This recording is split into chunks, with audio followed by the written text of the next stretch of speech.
guys, here's our cilantro. I planted it here in this 12 inches pot. I sowed the seeds in early January. Now is the second week of March. It's bolting, but we had a lot of harvest with this already. So the soil that I use here is loam soil.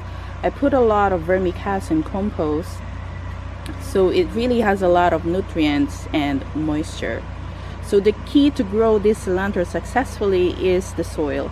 Even the weather is too hot, it will survive as long as it holds a lot of moisture into the soil. This is exposed to full sun. This is not partially shaded. I notice if I put this in a shaded area, it will start to have white spots, or they call it powdered mildew. I have cilantro seedlings that I need to transfer in bigger pots, and I'll show you that later. Here's my 2-week-old cilantro seedlings, and I will transplant this in a bigger pot.